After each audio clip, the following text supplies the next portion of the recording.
आज के शो में बानी पीटीआई का चांसलर बनने का ख्वाब अधूरा रह गया।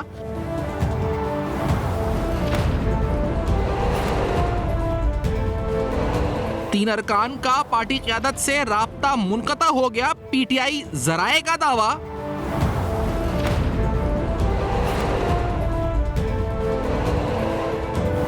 क़यादत से महरूम पार्टी अंदरूनी इख्तिलाफात का शिकार, धड़ेबंदी ने जड़ पकड़ना शुरू कर दी।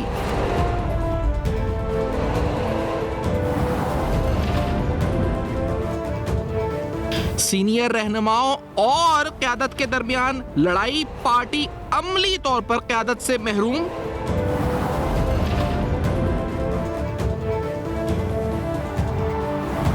पार्टी में इख्तिलाफात, झगड़े और खराब ताल्लुकात, क़यास आराइयों की भरमार।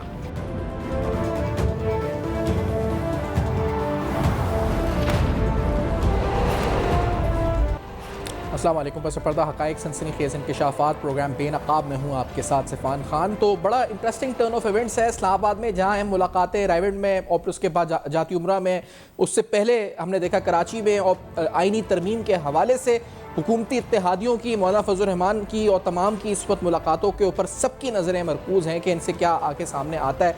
आइनी पैकेज के हवाले से जो आइनी तरामीम हैं उनकी शिकों के ऊपर लेकर के इस वक्त चहमगोइयाँ हैं कि क्या इस वक्त तजवीज़ हो रही है, मुसवदे में क्या है और क्या नंबर्स पूरे हो चुके हैं या नहीं हो चुके। तो इस पूरे सिनेरियो में बड़ा इंटरेस्टिंग और जिसे कहा जाए कि बड़ा मुज़हक़ा खेज़ बयान जो है बैरिस्टर गौहर साहब का सामने आया है। मैं मुज़हक़ा खेज़ किस लिए कह रहा हूँ ये मैं आगे चल के बताऊँगा, लेकिन गौहर साहब ने जो दावा किया है वो दावा ये है कि तकरीबन 7 हुकूमती MNAs हुकूमत के बजाय पाकिस्तान तहरीक इंसाफ के साथ होंगे, और वो कहते हैं ये सरप्राइज आपको जो है वो on the day on the floor आपको नजर आएगा कि 7 MNAs हमारे साथ खड़े होंगे। तो बैरिस्टर गौहर ने जो दावा किया है पहले जरा सुनते हैं, और अपने MNAs का भी उन्होंने तस्करा किया इस दावे में। तो लेट्स हियर दिस वर्स के बैरिस्टर गौहर जो PTI चेयरमैन क्या कहते हैं। Let's hear this.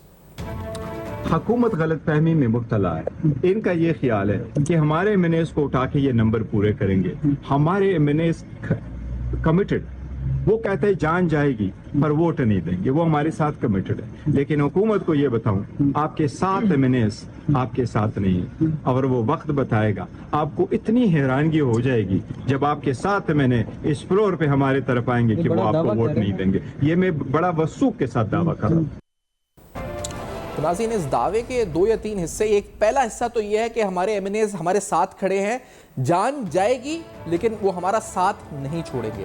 तो आपको जो पाकिस्तान तहरीक इंसाफ के MNAs जिनके बारे में कहा गया है कि उनके राब्ते क़यादत से नहीं है, उनकी तरफ लेके चलते हैं। मिसाल के तौर पे सेनेटर डॉक्टर ज़रका हैं, उनका जब आखिरी अकाउंट से ट्वीट आया जो उन्होंने जिसमें उन्होंने जिक्र किया कि मैं आप सबको यकीन दिलाती हूँ कि इस मुश्किल वक्त में पिछले 2.5 सालों से जिस तरह हम साथ खड़े हैं, हम हमेशा साथ खड़े रहेंगे। मैं इस मुश्किल वक्त में हूँ, मेरा बेटा मेरे घर पर नहीं, बहुत से लोग मुश्किल में हैं, मैं अपनी जंग लड़ रही हूँ। आप एक पॉजिटिव तरीके से रूल ऑफ लॉ के लिए आवाज़ उठाएं, कुछ भी गलत नहीं होगा, हम भी साथ खड़े हैं। और ये कभी नहीं हो सकता कि मैं बानी पीटीआई के खिलाफ, पाकिस्तान के खिलाफ वोट दूँ। ये सेनेटर ज़ुरका के अकाउंट से ट्वीट हुआ, वीडियो है उनकी।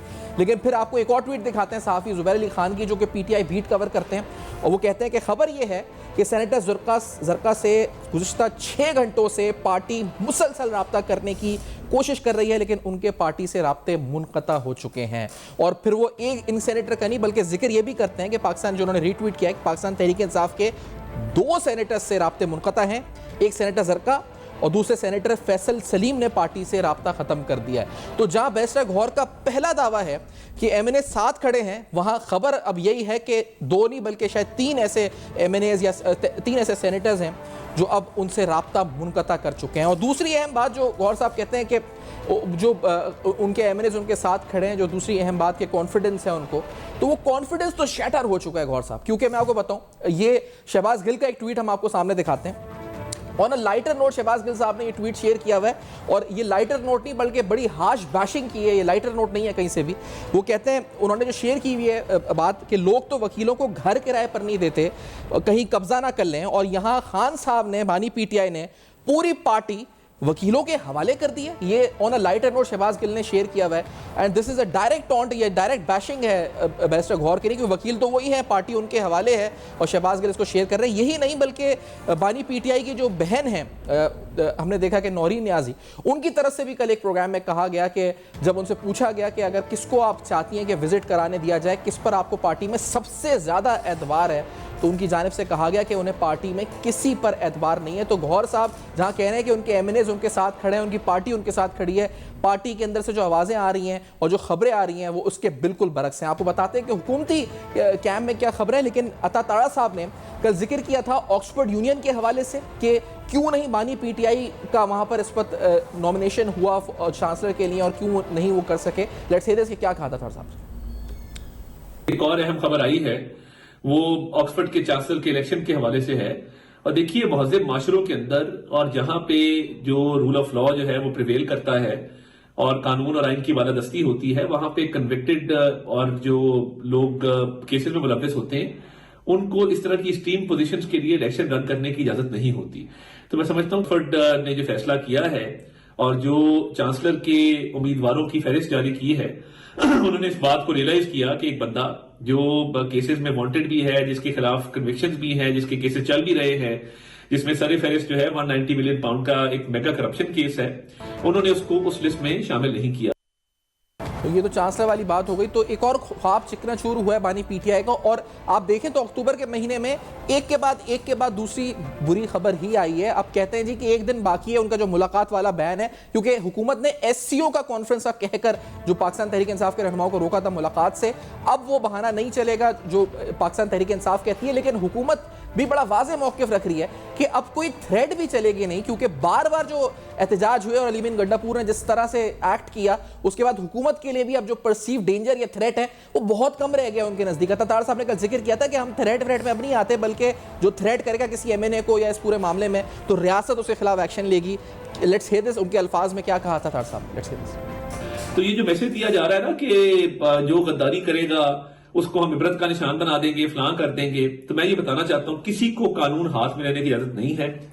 कोई किसी को थ्रेट करेगा या जलाओ घेराव करेगा या कोई ऐसा मामला करेगा जिससे किसी को नुकसान पहुंचाने की कोशिश की, वो कोई भी पार्लियामेंटेरियन हो, तो याद रखिए निशाने इबरत आप नहीं बनाएंगे, निशाने इबरत जो है वो स्टेट आपको बनाएगी अगर किसी ने किसी की जिंदगी को, किसी के जानो माल को नुकसान पहुंचाने की कोशिश की। ये जो एक थ्रेट्स देने का सिलसिला है और ये धमकी आमेज रवैया है और ये फैशिस्टिक सोच है बानी चेयरमैन पीटीआई और उनकी पार्टी की कि आईएमएफ को लेटर आप लिखते हैं पाकिस्तान को डिफॉल्ट कराने के लिए, 9 मई को हमले आप करके शोधा की यादगारों को बसमार करते हैं, और जब आपका दिल करता है उठ के कहते हैं कि जी हम एससीओ समिट हो रही है तो उस दौरान हम यहां पे एहतजाज करेंगे और वो भी मैं कहता था एम्प्टी थ्रेट है, ये भी एम्प्टी थ्रेट है। ये बिल्कुल इनकी ना इसमें कोई संजीदगी है, ना ये कर सकते हैं और ना इनके अंदर इत्तेहाद और इत्तेफाक है, आपस में लड़े हुए हैं, अब लोगों को धमका रहे हैं। और ये हुकूमत समझ रही है कि कितना परसीव थ्रेट है। लेकिन बैरिस्टर गौहर ने यह दावा कर दिया जो आपको सुनाया भी कि 7 एक नहीं, 2 नहीं, 3 नहीं, 7 ऐसे हुकूमती एमएनएज या हुकूमती इस वक्त पार्लियामेंटेरियंस हैं जो उनकी साइड है, हुकूमत के साइड नहीं है, और ये सरप्राइज उनको जल्दी मिलेगा। तो इस दावे की हकीकत क्या है, क्योंकि जो सामने पिक्चर नजर आ रही है, जो सामने आप जो इस पर देख रहे हैं कि सामने जो पाकिस्तान तहरीक इंसाफ की पोजीशन और खासतौर पर बैरिस्टर गौहर की जो अपनी स्टैंडिंग है पार्टी के अंदर, वो इंतहाई क्रेडिबिलिटी उनकी इरोड हो चुकी है। जो इमरान खान की बहन है वो उन पर एतबार नहीं कर रही, पार्टी के कुछ और लीडर्स हैं वो एतबार नहीं कर रहे, एमएनएज ट्वीट कर रहे हैं अकाउंट से कि हम साथ खड़े हैं, लेकिन अब रिपोर्टर्स बता रहे हैं कि एमएनएज या जो सेनेटर्स हैं उनके राब्ते मुनक़ता हो चुके हैं पार्टी क़यादत के साथ। तो ये दावे कि हमारे साथ सब लोग खड़े हैं, ये भी शायद इस वक्त करामत साबित ना हो। एक ब्रेक के बाद आएंगे, हुकूमत क्या सोच रही है और क्या वाकई में हुकूमती साथ एमएनएज पाकिस्तान तहरीक इंसाफ की क़यादत से राब्ते में, सवाल उठाएंगे एक ब्रेक के बाद।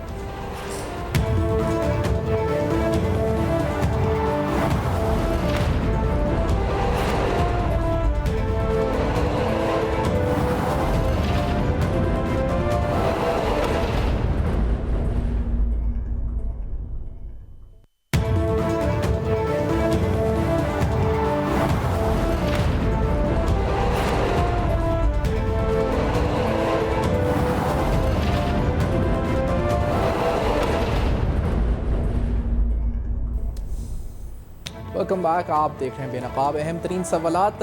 बैरिस्टर गौहर का ये दावा कि एक दो नहीं बल्कि 7 हुकूमती पार्लियामेंटेरियंस पाकिस्तान तहरीक इंसाफ से राब्ते में, इस दावे से प्रोग्राम का आगाज़ करेंगे। और अहम तरीन सवालात, अहमद चुनॉय साहब भी प्रोग्राम में साथ मौजूद हैं, तर्जुमानिगार राना अरशद साहब नून लीग के सीनियर रहनुमा प्रोग्राम में साथ मौजूद है। राना साहब खुशामदीद प्रोग्राम में। ये फरमाएं कि बैरिस्टर गौहर ने दावा किया है कि 7 हुकूमती अरकान पाकिस्तान तहरीक इंसाफ से राब्ते में, कितनी हकीकत है इस दावे में? राना अरशद साहब। जी बिस्मिल्लाहिर्रहमानिर्रहीम। जी इख्तियार खान साहब, मैं आपका मशकूर हूँ जी। मैं समझता हूँ कि गौहर साहब हमारे भाई हैं, लेकिन वो शायद परेशान कुल मराहल से गुजर रहे हैं। और जी राना साहब, अच्छा राना अरशद साहब से शायद रब्ता हमारा मुनक़ता हो गया है। अहमद चुनॉय साहब आप साथ हैं मौजूद, आप तक आवाज़ आ रही है? जी बिल्कुल, बिल्कुल। जी जी अहमद चुनॉय साहब, क्या आप देख रहे हैं बतौर एक माशी तज्ज़िया-निगार जो पूरा सिनेरियो एससीओ कॉन्फ्रेंस इससे मुंसलिक हम जो और आईनी तरमीम खास तौर पे, क्या ये स्टेबिलिटी की तरफ सफर है आपकी नजर में, या इससे और अदम इस्तेहकाम आने के खदशात हैं? बिस्मिल्लाहिर्रहमानिर्रहीम। देखिए, इस वक्त पाकिस्तान का जो इकोनॉमिक सिनारियो है जी, वो मैं समझता हूँ पिछले बहुत सारे सालों के बाद मुझे अच्छा नजर आ रहा है। अच्छा, और बहुत अच्छा नजर आ रहा है। अगर आप इस सिनारियो को देखें तो इस सिनारियो के अंदर पाकिस्तान का जो है वो ट्रेड डेफिसिट से जो है वो बाहर आना, करंट अकाउंट डेफिसिट से बाहर आना, इसके बाद पाकिस्तान के जो रिजर्व्स हैं पिछले मैं समझता हूँ 3-4 साल से सबसे ज्यादा हैं, 15 बिलियन से ऊपर हो गए हैं अब हमारे पास हमारे फॉरेन एक्सचेंज रिजर्व्स। फिर तीसरा सबसे बड़ा सिनारियो ये कि जो हमारे रोल ओवर्स हैं उनका 36-37 महीनों तक जो है वो रोल ओवर हो जाता है। इस दरमियान हमें परेशान होने की जरूरत नहीं है। चौथा बड़ा सिनारियो ये है कि दुनिया भर के चीजा ममालिक है जिनका ट्रेड 80% है पूरी दुनिया में, उनका एक जगह पे जमा होना और पाकिस्तान जैसे मुल्क में जमा होना, आपस में तबादला ख्याल करना और इस मुत्तफिक नतीजे पे पहुंचना कि हम एक दूसरे के साथ रीजनल कोऑपरेशन भी करेंगे और एक दूसरे की इकोनॉमी को सपोर्ट भी करेंगे, ये आलामिया है इन लोगों का। तो मैं समझता हूं कि पाकिस्तान के पास इससे बेहतर सिनारियो, इससे बेहतर चांस कभी नहीं है। इसमें पॉलिटिकली भी आपको लगता है कि हम एक अच्छे और इस्तेहकाम और सियासी इस्तेहकाम की तरफ आ चुके हैं पॉलिटिकली स्पीकिंग? देखें, बिल्कुल आ चुके हैं, प्रोवाइडेड ये कि जो इस वक्त एक फजा चल रही थी इस कॉन्फ्रेंस से पहले कि जहां इस्लामाबाद को बंद करने की बात हो रही है, जहां पूरे मुल्क में धरने देने की बात हो रही है, उससे हमें बहुत सारे एप्रीहेंशन थे। मैं समझता हूं कि आज गवर्नमेंट ने ये सारी चीजों पर काबू पाकर इसके बाद इस एससीओ कॉन्फ्रेंस का सक्सेसफुल इनकाद, मैं समझता हूं कि इससे बेहतर सिनारियो जो है वो अच्छा ये बताएं बतौर एक माशी तज़्ज़िया-निगार ये बताइएगा अहमद चुनॉय साहब कि ये जो बानी पीटीआई को कैद तन्हाई में रखा हुआ है, आपको नहीं लगता कि इसका बड़ा फायदा हुआ है एंड दिस शुड कंटिन्यू? क्योंकि वो जब राब्ते में आते हैं मीडिया से और अपने पार्टी से तो फिर वो इंतशार फैलता है। देखिए, मैं एक बात सिर्फ आपको ये बताऊं कि अगर कोई कस्टडी में है जी, तो क्या तमाम जो पाकिस्तान के भर के जेलों में 10-12 लाख लोग होंगे, क्या सबको यही सहूलत होती है कि सारा दिन मीडिया के साथ बैठना, सारा दिन जो है वो पार्टी के लोगों के साथ बैठना? तो ये कौन सी कस्टडी हो गई? ये कौन सा जो है वो मैं समझता हूँ कि बिहाइंड द बार्स होने वाली बात हो गई। तो आज जो सलूक हो रहा है वो एक नॉर्मल सलूक है। इससे पहले जो सलूक हो रहा था वो एबनॉर्मल सलूक था। तो हम इस एबनॉर्मल सलूक के मुतहम्मिल नहीं हो सकते और हमें तमाम लोगों के साथ एक ही तरह का सलूक करना चाहिए। मैं इस मेरिट में नहीं जाता कि ये नज़रबंदी सही है या गलत है। मैं इस मेरिट में जाता हूं कि जो अंडर कस्टडी होते हैं उनके साथ जो सलूक होता है वही सबके साथ होना चाहिए। किसी के साथ प्रेफरेंशियल किसी के साथ नहीं होनी चाहिए। राना अरशद साहब आप साथ मौजूद हैं, ये आपकी गुफ्तगू उस वक्त कट गई थी। सर फरमाइएगा, ये बैरिस्टर गौहर कह रहे हैं साथ है आपके एमएनएस हमसे राब्ते में, ये बात हकायक पर मबनी है या ऐसी उन्होंने एक बात बोल दी है? अरशद साहब, मैं समझता हूँ सुफियान खान साहब, इसमें कोई हकीकत नहीं, वो परेशान है क्योंकि विद इन पीटीआई की जो लीडरशिप है वो एक दूसरे पर इल्जामात लगाने के अलावा उनके पास कोई काम नहीं था। तो फिर गौहर साहब को पास बात नहीं थी तो फिर उन्होंने कहा मैं इधर चक्कर मक्कर के आ जाऊं। ये हकायक के बिल्कुल उल्ट है। और इसको मैं मुकम्मल तौर पर डिनाई करता हूं और उनका जो पॉइंट ऑफ व्यू उसको मुस्तरद भी करता हूं। इसमें कोई हकीकत नहीं। आप ये देखें। अच्छा राणा साहब, दूसरी बात का भी बता दें जवाब कि दूसरे सवाल इसी से मुंसलिक है कि वो दूसरा इल्जाम वो लगाते हैं कि गायब हो रहे हैं सेनेटर्स, अगवा हो रहे हैं बच्चे उनके या भाई, तो ये बात दुरुस्त है क्या? ये आप लोग कर रहे हैं राणा साहब? नहीं, मैं समझता हूं कोई ना अगवा हो सकता है और ना ही किसी को कोई कर सकता है। कोई मेंबर सेनेट का है या कौमी असेंबली का है या सूबाई असेंबली का है, अगर उनका खुद कुछ करने को दिल चाहता हो तो उनके करने पर तो कोई पाबंदी नहीं लगा सकता, लेकिन इसमें भी कोई हकीकत नहीं। और ये क्योंकि एहतजाज करना ही इनका मिशन है, फितना फैलाना ही इनका मंशूर है, चाहे वो पंजाब हो, और क्योंकि एससीओ के कामयाबी, शंघाई ऑर्गेनाइजेशन की कामयाब कॉन्फ्रेंस के बाद अब उनके पास एजेंडा नहीं, जो मुल्क की सलामती को दांव पर लगा देते हैं, जो आइन के खिलाफ बैठ जाते हैं, जो 25 करोड़ अवाम के हकूक के खिलाफ जहर उगलने को अपना मिशन समझते हैं, तो उनसे उन पर इत्मीनान नहीं किया जा सकता। इसलिए मैं कहना चाहता हूं। अच्छा, ये जो बात है कि जो बात है कि गायब हुए, जैसे कल शाह महमूद कुरैशी की बहू के बारे में उन्होंने ट्वीट किया मेहर बानो कुरैशी ने, या उससे पहले सेनेटर जरका ने एक ट्वीट किया, तो आप क्या इसकी नफी करते हैं? ऐसा कुछ नहीं हो रहा, ये फैब्रिकेटेड स्टोरीज हैं क्या? आपका मौकिफ क्या है इसके ऊपर कि किसी से नारमा सलूक बरता गया या हुआ या नहीं हुआ? डॉक्टर जरका साहब मेरे लिए बड़े काबिल एहतराम है, और जिस तरह आपने मकतूब की फैमिली का जिक्र किया, मेरे लिए काबिल एहतराम है, लेकिन इन हकायक से कोई तल्लक नहीं। ये बिल्कुल मैं समझता हूँ सस्ती शोहरत और विद इन पार्टी एक इनकी रेस लगी हुई है एक दूसरे को के आगे जाने वाली। और जो इनके एक साबका साथी ने कहा, फवाद चौधरी ने, कि ये तो पार्टी अब वुकला के हक से चढ़ गई है, इसका अल्लाह ही हाफिज है। और शहबाज गिल ने ट्वीट किया है, तो अब इनके अपने जो मेंबरान है, शहबाज गिल तो बाहर इनका ही है ना, वो हाफिज बिरत था या है या इनके साथ है, उसका पॉइंट ऑफ ले लें। और फिर जो गंडापुरी साहब ने हमाद अदर के मतलब कहा, ये उलझ चुके हैं आपस में, और अब इनको मुल्क की तरक्की अच्छी नहीं लगती। इनको 14 डिफरेंट कंट्रीज के हेड या डेलीगेशन आए हुए बर्दाश्त नहीं होंगे। शहबाज गिल ने जो ट्वीट किया था वो ये था कि लोग तो वकीलों को घर किराए पर नहीं देते, कहीं कब्जा ना कर लें, और यहाँ खान साहब ने पूरी पार्टी वकीलों के हवाले कर दी है। ये आप इस ट्वीट की बुनियाद पे कह रहे हैं कि गौहर साहब और ये तमाम जो है मुश्किल में, यानी पार्टी के अंदर से आवाजें उठ रही हैं? राणा साहब,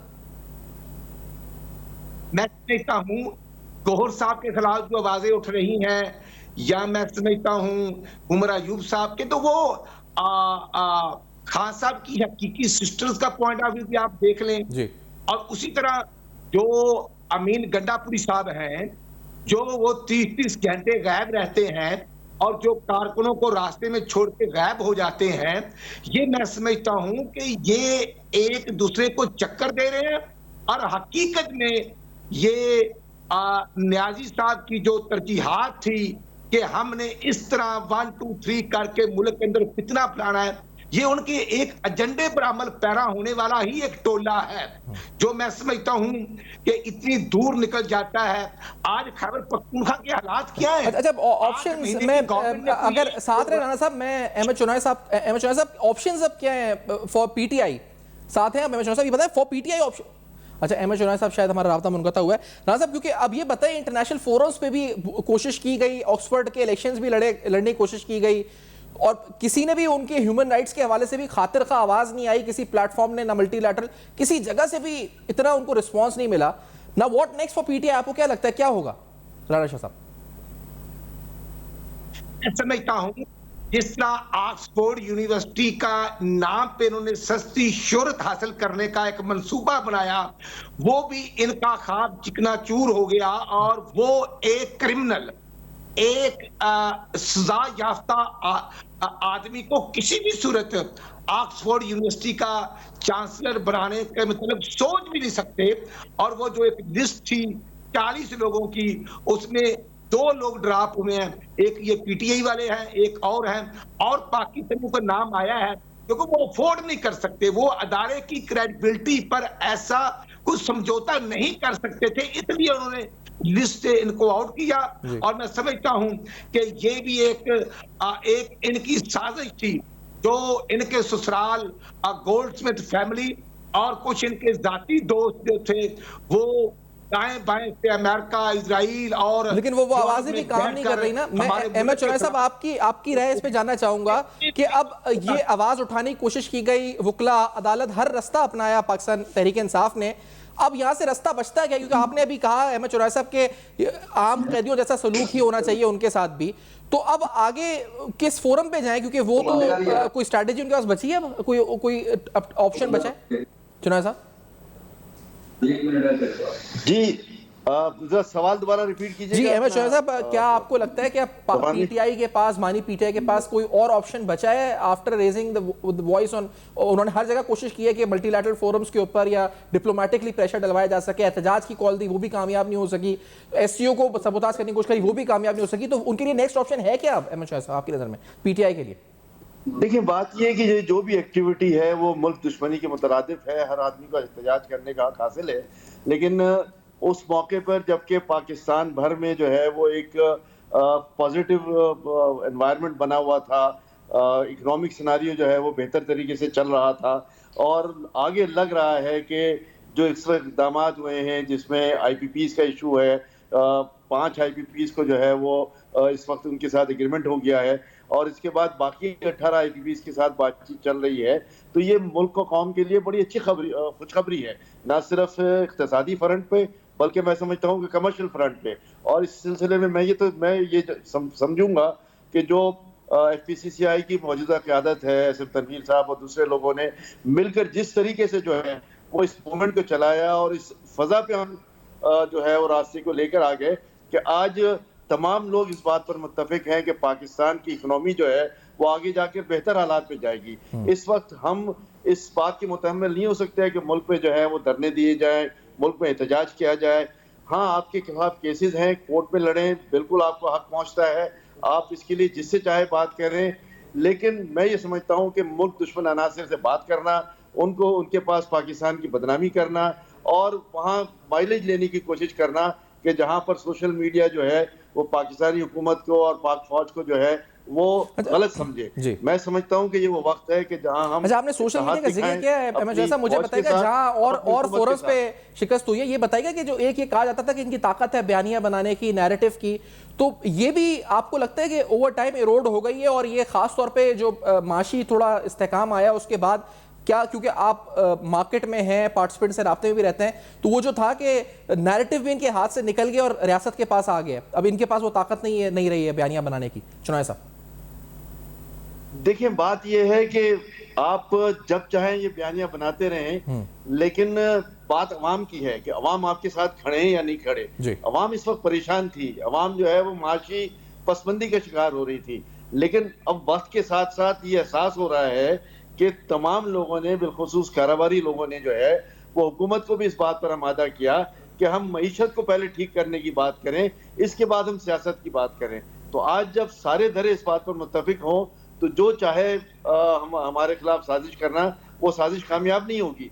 अगर ये साजिश होगी तो ये मुल्क के खिलाफ साजिश होगी, ये साजिश पाक फौज के खिलाफ होगी, ये साजिश पाकिस्तान की इकोनॉमी के खिलाफ होगी। तो हम किसी भी साजिश के मुताबिक नहीं हो सकते। आज ये वक्त है कि हम इकोनॉमिक प्रॉस्पेरिटी की बात करें और चार्टर ऑफ इकोनॉमी पे बात करें। जहां तक जब चार्टर ऑफ इकोनॉमी नहीं होगी, मुल्क नहीं चलेगा, तो ये सारी चीजें बेकार हैं। जाहिर है, देखें, सियासी धरेबंदियां हर जगह होती हैं, सियासत में जो है वो एक दूसरे को पंजा दिखाने की भी बातें होती है, एक दूसरे के खिलाफ बात भी की जाती है, लेकिन मुल्क को कौम की कीमत पर कुछ नहीं होता। ये सिर्फ और सिर्फ जातियात की बात है। आप अपना लड़ते रहें, लेकिन हमारी मुल्क की इकोनॉमी को जो है ना चढ़े, हमारी मुल्क की सालमियत को ना चढ़े और हमारी मुल्क की प्रॉस्पेरिटी को ना चढ़े। ठीक है, ये तीन जो है वो वाहिद जुज है। ये जुज को जो है रेड लाइन है सर, ये रेड लाइन है कि इस पे आप ना छेड़े, और मेरे ख्याल से इसको तमाम पार्टीज को फॉलो करना चाहिए। मैं बहुत शुक्रिया करूंगा अहमद चौरासी साहब और राना शाह साहब, आप दोनों साथ रहे और अहम तरीन मौजू पर और अहम तरीन वक्त पर गुफ्तगू करी। आफ्टर दिस ब्रेक समराइज करेंगे सारे मामले हमारे साथ।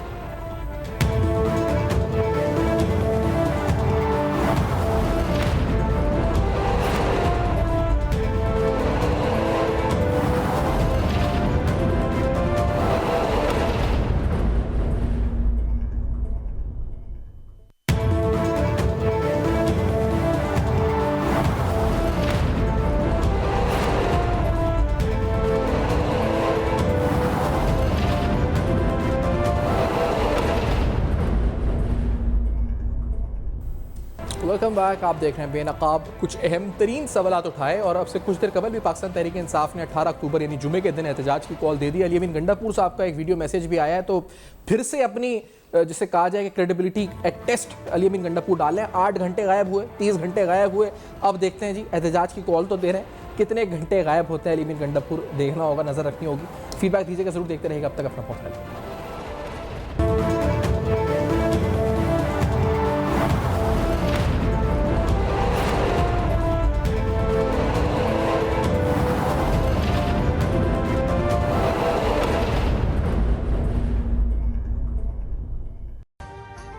अभी सब्सक्राइब करें ताकि कोई खबर रह न जाए।